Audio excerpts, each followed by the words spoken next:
Coinbase is not really operating anywhere other than the US, but Base as a L2, it's actually accessible from a lot of like everywhere in the world.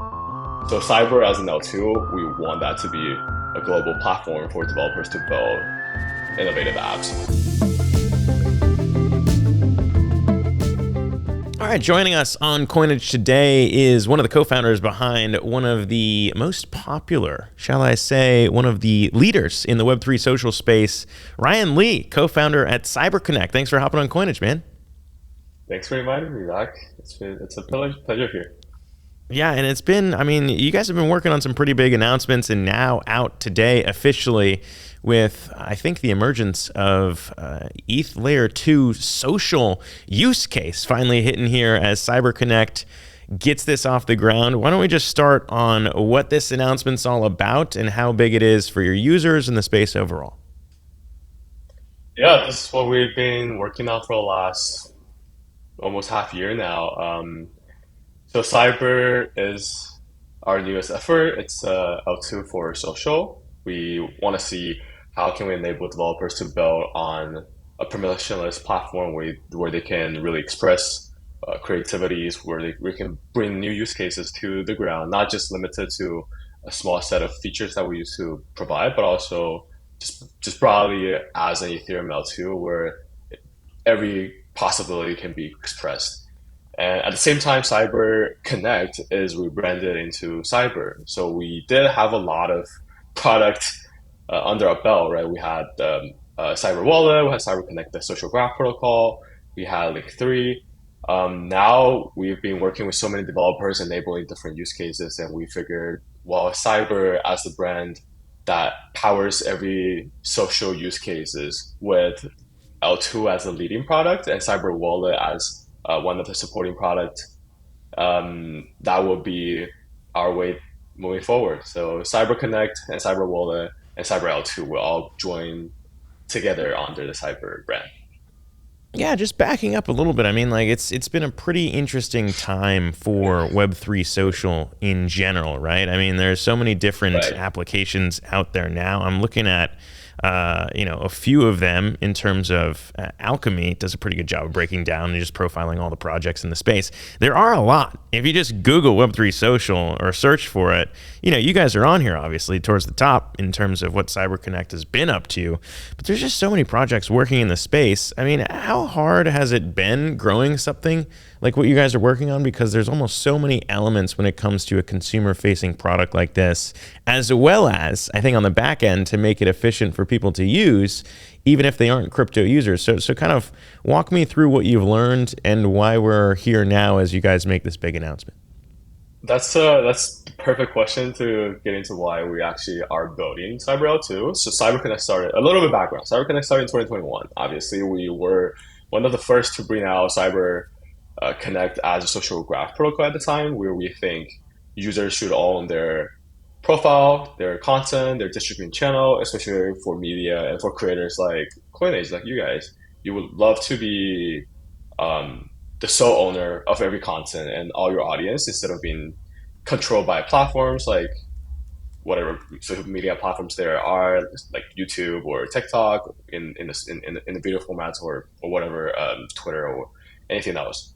So that was the goal to start when we started building out. We raised 25 million. We built out an entire set of smart contracts that facilitates users owning their profile, their content, and then for developers to build innovative apps on top.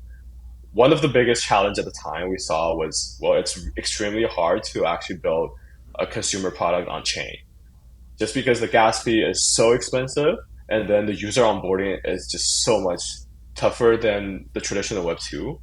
And by that, we went out to build one is Cyber Wallet, which is an account abstraction wallet that's really frictionless and behind the scene for users to onboard crypto, especially Web3 social, without really knowing much going on. Like they don't really need to do Steve phrases like writing down on a piece of paper, or they don't really need to worry about getting phished by whatever hackers out there.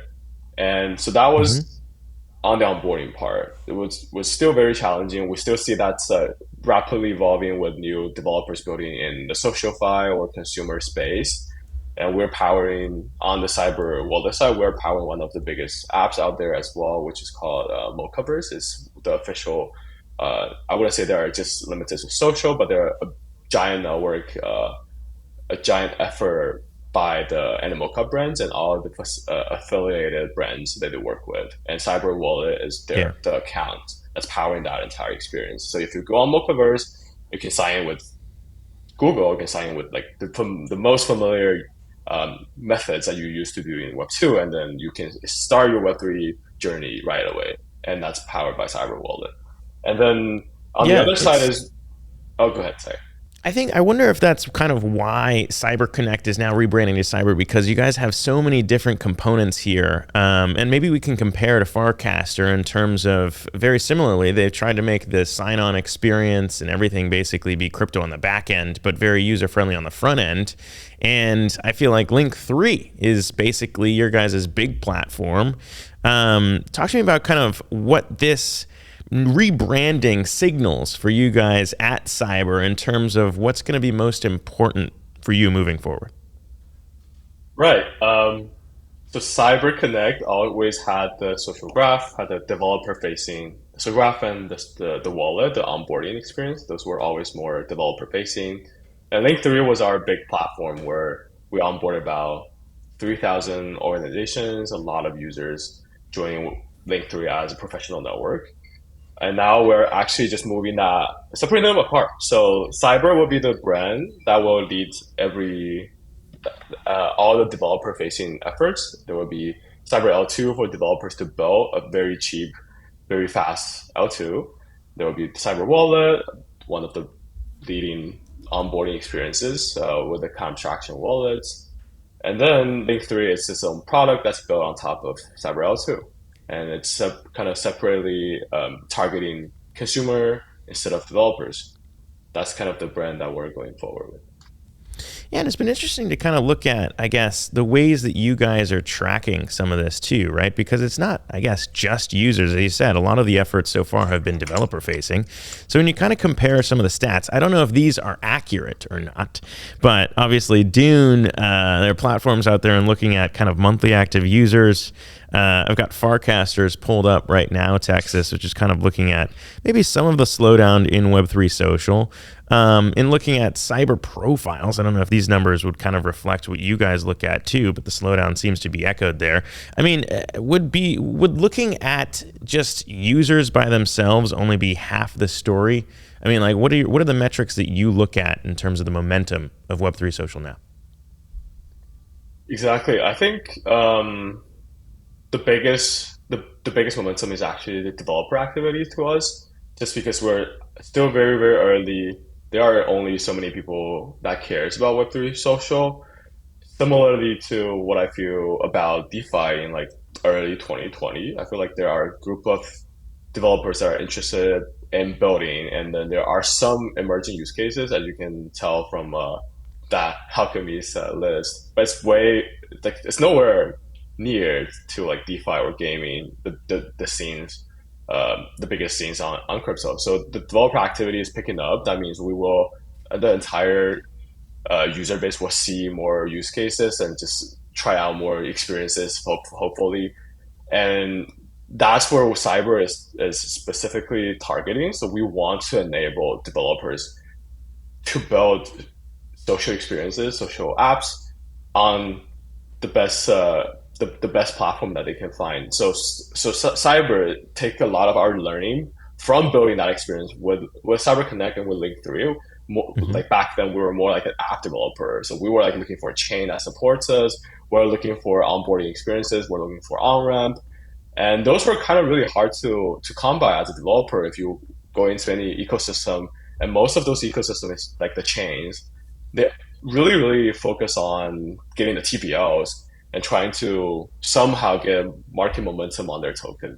And that's Yeah. not really tied to enabling developer to build a great social experience. Like gas has always been a tremendous problem for social experiences where developers either have to sponsor some of the gas or they have to really find a way for users to onboard with a little bit of gas. But um, users wouldn't come here to pay for those transactions unless they can make money from a DeFi protocol, from trading or from Hmm. NFT.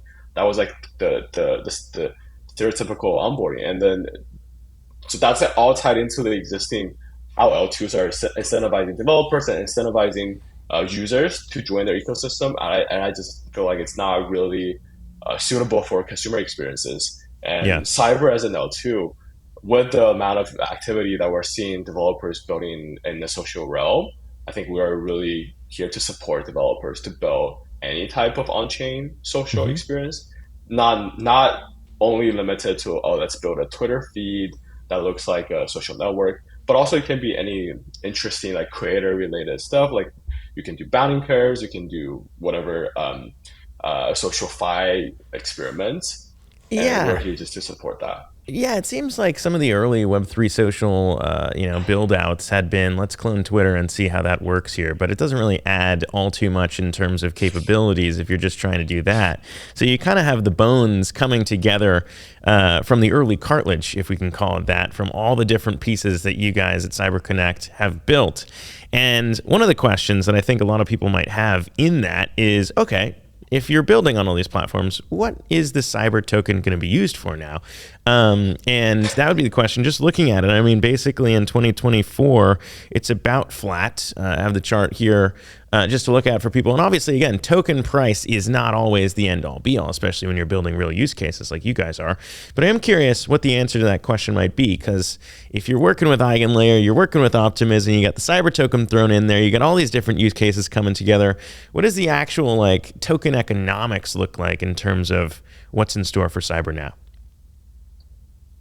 Yeah, so Cyber was purely governance and utility token to start with, and we recently just introduced the staking to Cyber. So what it means was Cyber L2, as opposed to a lot of the more centralized, more like centrally run L2s. For example, almost all the L2s have only one sequencer behind the scene, and all the transaction fees are made through that single entity running that sequencer. Instead of that, Cyber actually is run in a decentralized fashion. We have a decentralized network that could help with the finality, help with the sequencing, and Cyber as the token is providing economic security to that network by staking, and then that's also adding to the governance that we already have. So all the staked cyber tokens will be used for governance, and then there will be ecosystem or other um, some economic rewards for the cyber stakers through the ongoing growth, especially from the developer side of the cyber. So more apps go down cyber, more opportunities could emerge from the ecosystem side as rewards for cyber token holders. That's kind of how cyber is more the cyber token is evolving into is really powering the cyber L2 and seeing all the different developer activities on the cyber L2. Yeah, I mean it's interesting to kind of see some of that functionality be built out, and obviously for U.S. users, you're based in SF, so there's that. We're based out here in New York, as you said, offering some of this capability to users is basically the exciting part. Talk to me about the complexity of doing that though with U.S. users, because I was on there taking another look at all this, trying to stake to think about this, and we're not allowed to. Was the message that we got. So I mean, how do you kind of roll this out, and where are the main, I guess, geolocations, right? Because Farcaster really has been talked about a lot here in the U.S. For cyber, it seems like the U.S. might not be the focus, and that's totally fine. But where are you seeing, I guess, the big use cases now? I wouldn't say US is not the focus. I think token has its own complexity Hmm. and versus a product. So anyone can use Cyber L2 just like any other L2. You don't need Cyber token. You don't need to stake. Um, in another way, so Coinbase is not really operating anywhere other than the US, but based as a L2. It's actually accessible from a lot of the like everywhere in the world. Hmm. So Cyber as an L2, we want that to be a global platform for developers to build innovative apps. It's part of Superchain, which also means It's just one of the chains within the optimism ecosystem that will power the global like creativity, and will be rewarded through not just through cyber, but also will be rewarded through the optimism's collectives retroactive fund. So that's like we have a uh, global developer target, and the users will just join because of the apps that the developers build. And cyber token has its own complexity around legal. I think same goes for a lot of the tokens. Like you don't really have a lot of freedom on Uniswap token, but No, for probably more sure. on It's been Uniswap very tricky. exchange. It's been tricky for almost every project to Right. navigate. But I do wonder if by adding some incentives for other locations versus here in the US, if it skews maybe, the uptake from consumers using cyber in that case, because, the incentives are a little bit mismatched. And if that has any impact, or if you've seen that impact, maybe.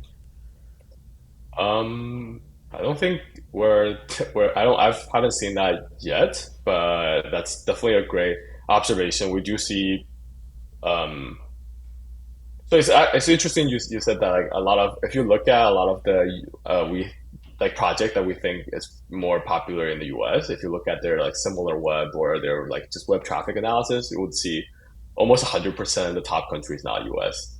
Hmm. So there are a big.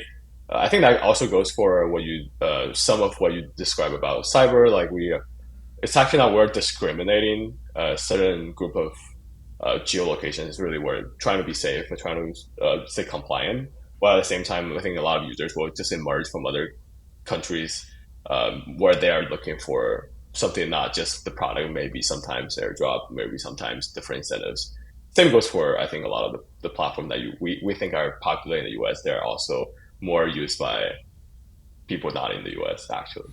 Yeah, no, I think it's been interesting. I mean, even in the case of Farcaster too, and the idea of, like you said, Base doesn't have a token either. So it's just kind of like, here we are, we're an ETH layer 2, and you can use it however you want to use it. And the idea of some random tokens coming out of nowhere like DGen, and being used to incentivize maybe user activity or creativity, shall we say, in these different ecosystems. And I wonder how different it's been, because if I remember last year when we had Wilson on the show to talk about cyber, it was mostly all done on BNB, right? And then it changed, and now here we are, where basically everything's blending together. How big of a change has that been for you as a founder in the space, as a builder in the space, in the way that everything's kind of coming together? Is that kind of going to accelerate in the few months to come? Yeah, that's why we're super excited. So like on the effort side, as I talked about, we're tying a lot of our different products now on like all under Cyber L2 as the developer platform, right? Because used to be you have to figure out what chain you're going to use and see if CyberConnect supports that chain, or like the other way around. But like with Cyber L2, I think the every developer activity from where they want to deploy their smart contract, how they want to so that's definitely the L2. And then how they want to onboard users, that's the wallet. And if they want to use any of the social graph features that we have, that's the CyberConnect social graph protocol. We have like an entire suite of developer tools that they can build. So that's very, very different, all coming together, as you said. And a lot of it does come from the learning from what we've done with like, oh, we've launched CyberConnect on BNB chain, we've launched CyberConnect on the OP, we've launched CyberConnect on a lot of the L2s because we were also trying to figure out what's the best way as an app developer to build. And now we took all that learning and built CyberL2 as the chain for developers to build social experiences. And I think that's also, yeah, that's just a lot of learning on our side. And with our experience from last 3 years building CyberConnect, Hmm. we have really good understanding of what product can get to a certain stage, whether they have a good community, whether they have product market fit, and we can really be hands-on helping developers do that. So replicating or like helping people to come to a stage like what we've done in the past 3 years alone, but really helping other teams get there. Yeah, and I mean, you guys have raised, as we talked with Wilson, I think last time, maybe it's been since, but in total, 25 million, quite a bit of money to kind of Right. build all this out. And I think, in terms of the roadmap from here, obviously today, huge announcement. People would be wondering what comes next. What's next in the roadmap for this to all work? And how are you kind of, I guess, incentivizing, as you said, creators might have those token unlocks, but then also what else you're going to be doing with the funding you've raised now and the opportunities you see for the rest of the year. So what has Ryan excited? What's on your roadmap for what you're excited to see this year? As I said, the what gets me really really excited every day is to see developers be successful through one, the product that we built, to the support that we can provide them. It's like rather than us trying to get to the finish line with the users, with the community, with launching a token or whatever that we've done, we want to see that success being played out by every team that's built on the CyberConnect ecosystem. If you look at the Cyber's ecosystem page, you can see a lot of teams are emerging from all the past experience we've been working with them. Like a lot of them are coming to L2 to build. And we at Cyber, we have in total $2 million worth of Cyber as grants for developers, early developers to build on Cyber L2. And our first pilot program was just finished, where we distributed $170,000 worth of Cyber to 10 projects building on Cyber, and they will all be deployed in the next coming weeks. Yeah, I think in general, Ryan, obviously it's been like super exciting to watch Web3 Social explode. A lot of different projects working on the space. What you guys have done at Cyber, obviously, as I mentioned, the components of everything, the ease of use now rolling out. Congrats on finally getting to this point, and thanks again for coming on Coinage to talk about it, man. Thank you, Zach, for inviting me. Final parting words for if that's allowed. I just want to say, like Cyber, we're here really to support developers building new experiences. As we see social fi getting played out, and we've been here building it for the last 3 years. We definitely know what's going on and how can we help you become successful. And Cyber the L2 is part of OP Superchain, so we're not really like competing with any chains that's part of it. For example, like Base or OP Mainnet or Zora, any developers building on all of these super chains will have the same access to the OP 800 something OP grants. And every one of the chains under the super chain will also have interoperability play out. So like no matter if you're building on Base or on Cyber, eventually you'll get the same user base. That's all part of the super chain. So I think that by that I mean we really want to encourage developers to build with us. We have Cyber grants, we have our ecosystem, a lot of our ecosystem help, of course, from the Optimism team. So if you're a builder, please come build on Cyber. Exciting, man. Thank you again. I appreciate it. Ryan Lee, CyberConnect co-founder, joining us there on Coinage. Appreciate it.